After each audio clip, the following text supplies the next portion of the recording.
Hello everyone, this is OW Gaming and welcome to the brand new installment of Future Langrisser series. This time around we're going to take a look at the December edition of Future Langrisser of 2023. Yep, this is the last month for 2023, so yeah, time flies, isn't it? Well, maybe not really, but I don't know. I actually really can't believe we're actually near the end of the 2023. With everything going on with Langrisser, like with CN and on CN side of these things. But anyways, let's talk about what is going to be added to the game very soon for CN and then eventually in the global version.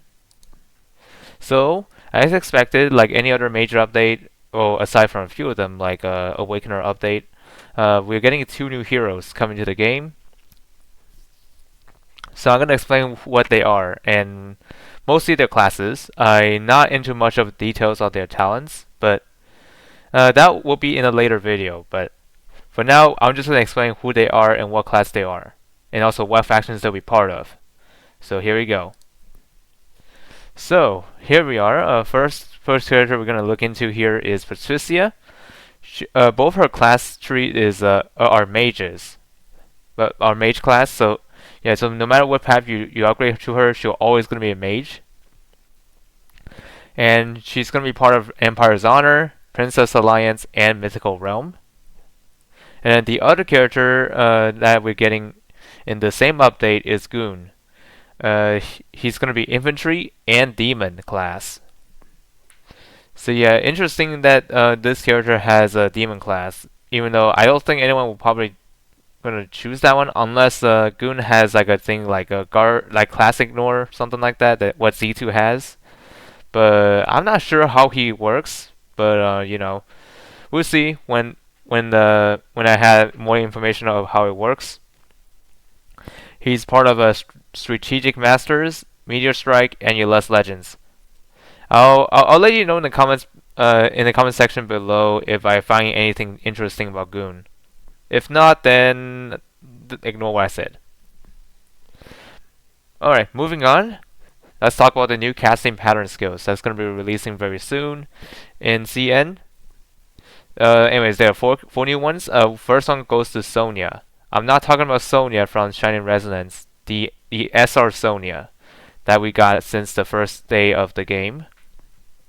All stats increased by 5%. Gain one layer of talent effect at the beginning of the battle. The debuff effect exerted by Chaos Spiral lasts for one additional turn. So yeah, basically Sonya's casting pattern basically is improve upon the 3C she has. So yeah, basically all the debuffs that Sonya does against the enemy will last one more turn, which is awesome. As well as she'll gain one layer of a talent effect at the beginning of the battle. So that's also nice addition for her. But despite her being an SR, she can easily get outclassed still. But I mean, it's a nice improvement. But it's just that it might not be enough to bring her into some meta teams for PvE. Well, actually, it might work, but not in PvP.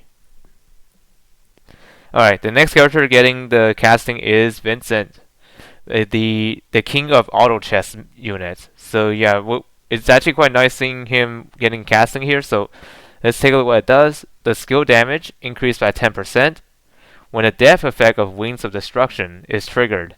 Enemies within the range will receive an additional increased damage taken by 15% for one turn. So yeah, you can tell Vincent is going to be crazy with this casting. So basically, his skill damage increased by 10% right off the bat, and also every time when he triggers the death effect, which is his like special effect whenever he takes a fatal hit or when he's reviving. Because, you know, Vincent does have the ability to revive when you awaken him. Anyways, anybody that got hit by that will suffer a debuff that makes them take more damage by 15%. So that right there makes Vincent more reliable when it comes to AoE madness. Next up, we got Juggler, the third unit getting the casting pattern in this batch. Casting pattern skill, I mean. HP plus 5%. At the end of the action, if all active skills are on cooldown, the talent recovery effect will be triggered, and the cooldown of all skills will be reduced by 1 turn.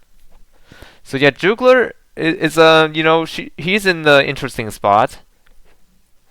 He's not that great in global at least, but with this casting, I think there's going to be a huge improvement for him. But however, might not be good in the long run, but at least it is something that can be slowly improved upon. So what happened here is that Jugler is going to have more HP, which is nice for a tank.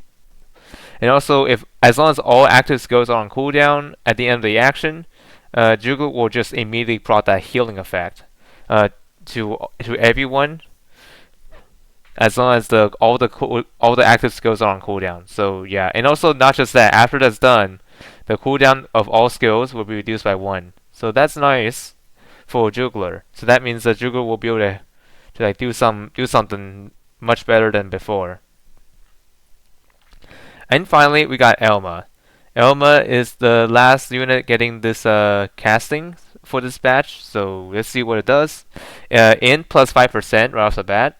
Light Mirror's buff duration will be increased by 1 turn, and additional effect, restore HP equal to 1.5 times of the caster's end at the end of the action. So yeah, Elma's casting is straightforward. So her Light Mirror will last 1 additional turn, and not only that, the restoring effect on the HP will also be increased by a significant amount when using. I think when using any healing skills in general. So yeah, you can imagine Elma is going to be much better with this. Yep. So basically, yeah, Elma is going to be really good out there with when her casting is out. Anyways, moving on, let's talk about the new exclusive coming to this batch. So we got one for Elise, which is the weapon, which is the key, of course. And we also have the other one for Grenchill, which is the headwear. So anyways, first off, we got Elise. Her exclusive weapon increases her attack by 8%. If there's a guardian key applied by an ally within 3 blocks of around you, the damage dealt by the unit will be increased by 20%. Actively attacking and entering the battle, if the enemy is on the guardian key deployed by an ally or herself, the enemy will be stunned for 1 turn before the battle. So yeah, basically this weapon is actually a great improvement for her. Even though like she's actually niche whenever when at the start of her day of becoming a playable unit. Yeah, Guardian Key is an interesting mechanic, and having this exclusive weapon capitalize that kind of effect is it's a treat. So like at least we'll now be able to stun someone as long as you deploy Guardian Key on them. Alright, next up is Grenchill. Her headwear is an interesting one. So her headwear increases her HP by 10%. When fighting a unit with less mobility than your own, the enemy can't attack first. Before using a skill to attack an enemy, if the enemy has a mobility reduction effect, units cooldown -4 after the battle. This can be triggered again after 2 turns. So I can see a lot of scenario with this headwear. So Grenchill is gonna make it a lot difficult to take care of if you didn't plan this well. So for one, Grenchill's exclusive adds an increase of 10% HP. Not only that, as long as she's fighting someone with a lower mobility, the enemy cannot utilize attack first. So you can imagine Sakura is going to have a hard time dealing with her, because she cannot do attack first no matter what, because that headgear prevents her from doing so. Same can be said with Christiane or any tank that has first strike in general, or Leon against Leon actually. Actually no, that won't matter since Leon only does first strike when he's attacking. So yeah, that's actually irrelevant. So what's more relevant is that anybody that do first strike on any phases, like defensive phase mostly.